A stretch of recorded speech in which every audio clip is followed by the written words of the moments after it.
یہ جو فکر مودودی یا افکار مودودی کی باتیں ہوتی ہیں،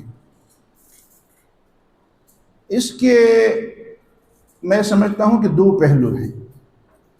ایک پہلو اس کا مثبت پہلو ہے اور دوسرا اس کا منفی پہلو۔ مثبت پہلو تو ٹھیک ہے کہ کسی بھی بہت بڑے مفکر یا مجدد یا مصلح یا امام کی باتوں میں کچھ خصوصیات ہوتی ہیں، جس طرح پرانے زمانے کے بڑے بڑے لوگوں کی باتوں میں ان کی اپنی کچھ خصوصیات ہوتی تھی، اور انہی خصوصیات کی طرف رسول اللہ صلی اللہ علیہ وسلم نے بھی پہلے سے اشارہ فرمایا۔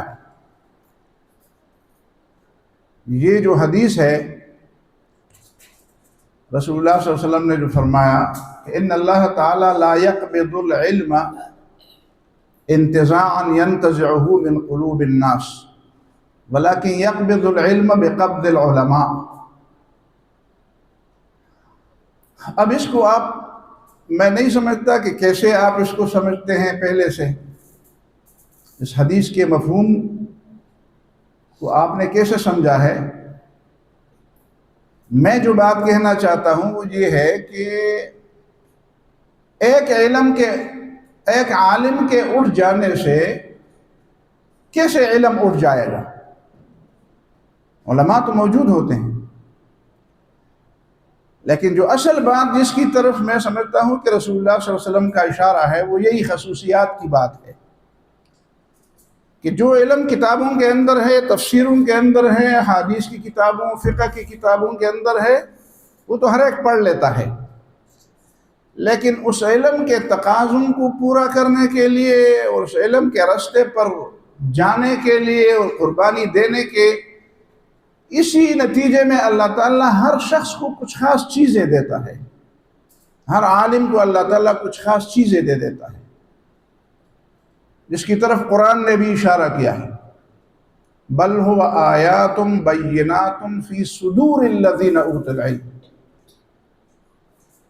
کچھ آیات سطور ہیں جو کتابوں میں ہیں، کچھ آیات صدور ہیں۔ بل هو آیات بینات فی صدور الذین اوتوا العلم۔ تو وہ جو آیات الصدور ہوتی ہے وہ ایک عالم، ایک امام، ایک مجدد، ایک مصلح کی خصوصیات ہوتی ہیں، اور اس شخصیت کے ارد گرد جو لوگ جمع ہوتے ہیں ان کا فرض بنتا ہے کہ اگر وہ سنجیدہ لوگ ہوں، اگر وہ عقل سے کام لینے والے ہوں، اگر وہ اس راستے کو سنجیدگی کے ساتھ اور اہمیت کے ساتھ اپنائے ہوئے ہوں کہ وہ ان چیزوں کو حاصل کر دیں۔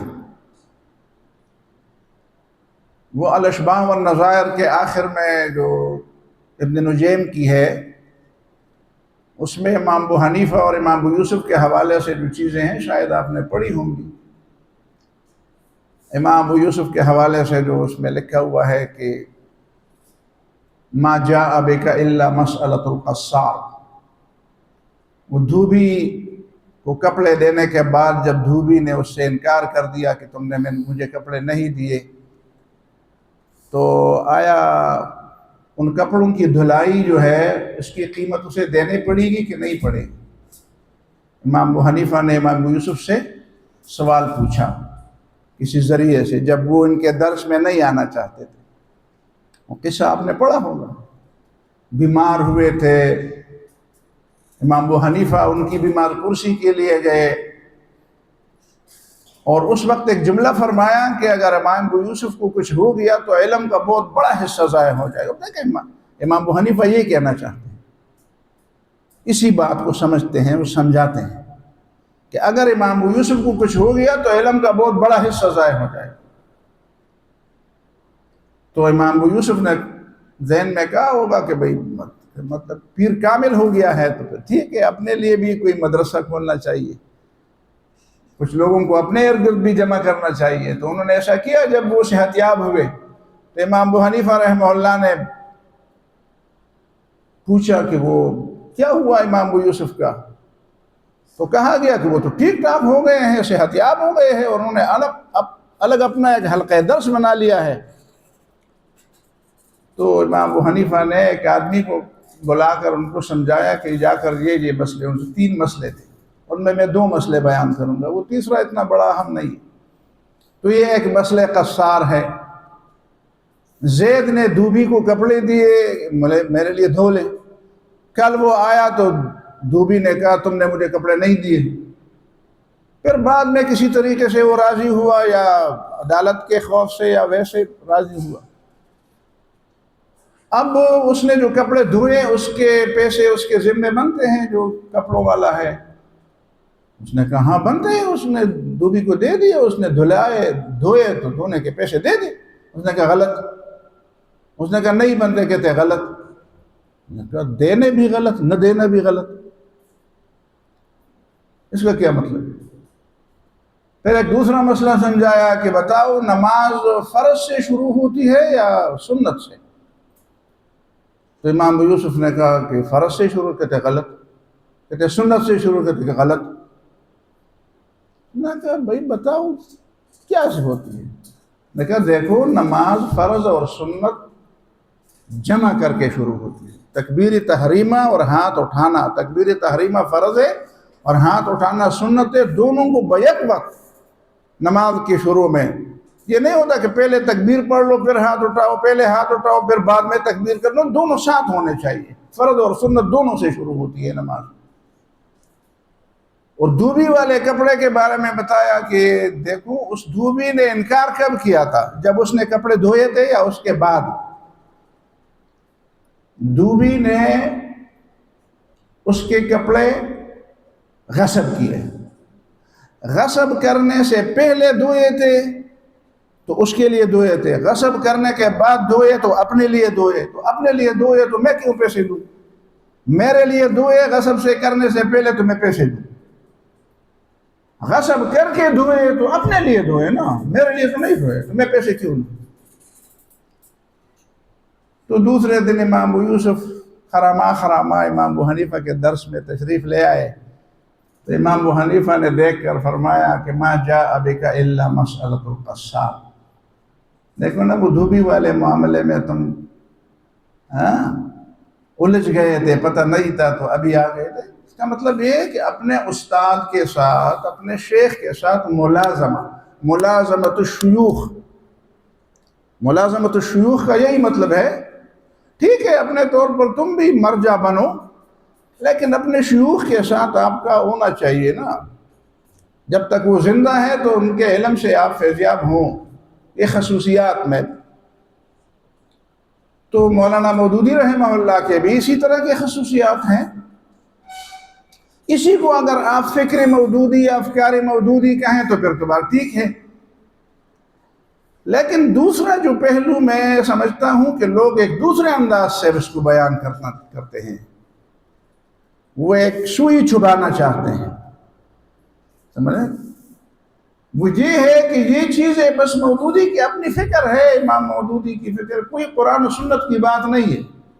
یہ اقامت دین کی بات، یہ غلبہ اسلام کی بات، یہ جو الجہاد فی الاسلام میں جو کچھ انہوں نے کہا، یہ جو اقامت دین کی یہ باتیں، اور جو مغربی تہذیب کے خلاف مولانا جو زبردست مورچہ بنایا تھا اور اس پر ایک زبردست علمی قسم کی تنقید کی تھی، اس کو سمجھ کر، مغربی تہذیب کو سمجھ کر اس پہ علمی تنقید کی اور اس کو گویا کہ دفاعی پوزیشن پر لے آئے، بالکل دفاعی پوزیشن پر لے آئے، جبکہ اس زمانے کے اور قریب زمانے کے بڑے بڑے لوگوں نے آپ کو مصطفیٰ سبائی کی اور محمد الغزالی کی اور دوسرے لوگوں کی کتابوں کا پتہ ہوگا کہ انہوں نے یہاں تک کہہ دیا ہے کہ اسلام کو اشتراکیت سے بھی کچھ سمجھنا چاہیے اور اسلام کو مغرب سے بھی کچھ سمجھنا چاہیے۔ آپ کو یوسف قرضاوی صاحب کی باتیں بھی یاد ہوں گی یا یاد پڑھنی پڑے گی کہ انہوں نے جو یہ کہا کہ مولانا مودودی نے مغربی جمہوریت پر جو زبردست تنقیدیں کی ہیں تو یہ ذرا تشدد کی بات ہے۔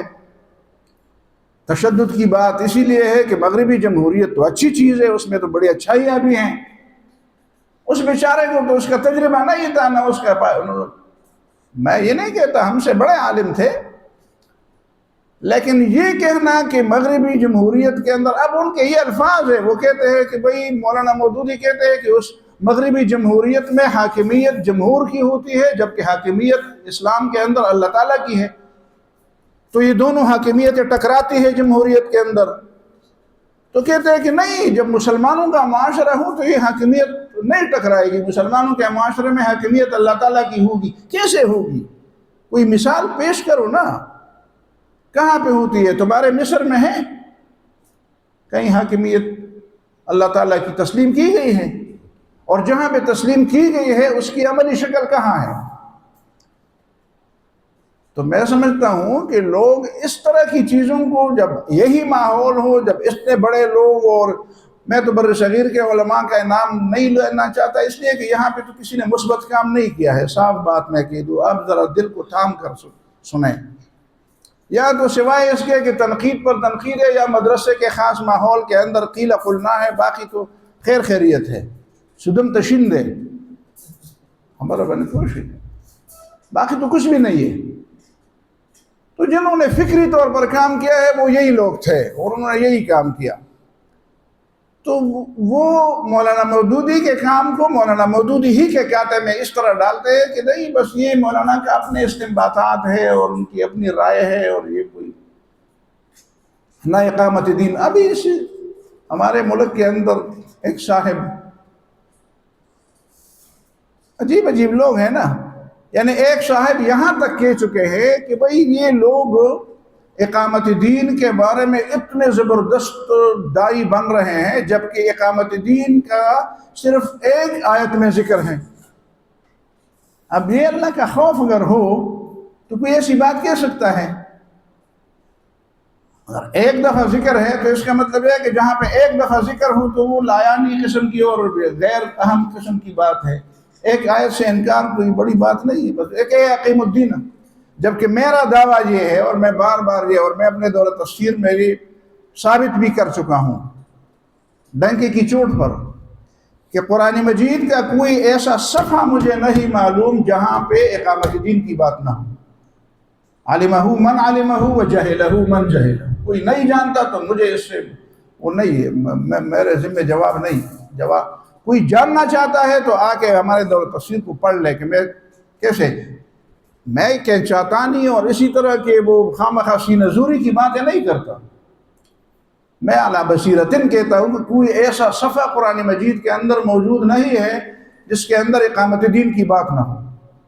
لیکن کسی کو اقامت دین کا پتہ تو ہو، اقامت دین کیا چیز ہے، دین کیا چیز ہے، عبادت کیا چیز ہے، حاکمیت کیا چیز ہے، اللہ تعالیٰ کے اوصاف اور اللہ تعالیٰ کے حقوق کیا ہے، اختیارات کیا ہے۔ وما قدر اللہ حق قدرہ، لوگوں نے نہیں پہچانا اپنے رب کو۔ تو یہ فکر مودودی کا اس انداز سے تذکرہ کرنا کہ نہیں یہ فکر مودودی، یہ کوئی اسلامی فکر کی بات، اسی کے مقابلے میں وہ ہندوستان کے مولوی وحید الدین، جس کو میں کبھی کبھی گپ شپ میں ورخیج الدین کہتا ہوں، بدین ورخیجی، ہاں جی، تو اس نے فکر اسلامی کے مقابلے، فکر اسلامی، اصل میں وہ فکر اسلامی نہیں، وہ فکر ہندوستانی ہے۔ اس نے فکر اسلامی کے نام سے جو کتاب لکھی ہے اس کا نام تو فکر اسلامی رکھا ہے، یعنی گویا کہ فکر مودودی کے مقابلے میں، کہ وہ فکر مودودی ہے اور میں فکر اسلامی۔ حقیقت میں کتاب کے اندر جو کچھ ہے وہ فکر ہندوستانی ہے۔ تو یہ لوگوں کے دماغ کے اندر یہ چیزیں رچی بسی ہوئی ہیں۔